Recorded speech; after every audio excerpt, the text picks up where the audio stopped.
আওয়ামী লীগের নির্বাচনে অংশগ্রহণে কোনো বাধা নেই এমন মন্তব্য করেননি বলে জানিয়েছেন নির্বাচন সংস্কার কমিশনের প্রধান ডক্টর বদিউল আলম মজুমদার। বৃহস্পতিবার দুপুরে রংপুরে তার দেওয়া বক্তব্য গণমাধ্যমে ভুলভাবে এসেছে বলে দাবি করে তিনি বলেন, আওয়ামী লীগের নির্বাচন নির্ভর করবে মামলাগুলোর সুরাহার ওপর। রংপুর জেলা প্রশাসন কার্যালয়ে বৃহস্পতিবার নির্বাচন কমিশন সংস্কার বিষয়ে অংশীজনদের সঙ্গে মতবিনিময় করেন নির্বাচন সংস্কার কমিশনের প্রধান ডক্টর বদিউল আলম মজুমদার। এরপর সাংবাদিকদের সঙ্গে কথা বলেন তিনি। আওয়ামী লীগের ব্যাপার আমরা চাই যে একটা অন্তর্ভুক্তমূলক নির্বাচন সব দলের অবশ্যই যারা নির্বাচনের জন্য তারা প্রস্তুত হয়ে নির্বাচন অংশগ্রহণ করতে পারবে এবং কোনো রকম বাধা বিপত্তি তাদেরকে দেওয়া হবে না, বাধার জন্য বাধা সৃষ্টি করা হবে না, সেরকম আমরা একটা নির্বাচন চাই।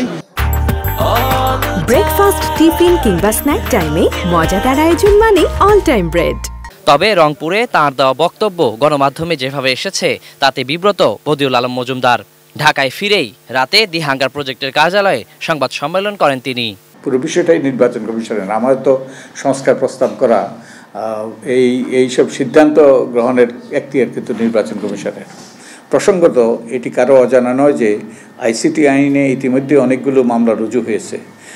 শেখ হাসিনা সহ অনেক আওয়ামী লীগ নেতার বিরুদ্ধে হত্যা মামলা দায়ের হয়েছে। আওয়ামী লীগের নির্বাচন কার্যক্রম নির্ভর করবে এইসব মামলা সুরাহার উপর। কিন্তু কিছু গণমাধ্যম আমার বক্তব্যের ভুল ব্যাখ্যা দিয়ে সংবাদ পরিবেশন করেছে, যা অত্যন্ত অনাকাঙ্ক্ষিত। Waliul Sakib, ATN news, Dhaka.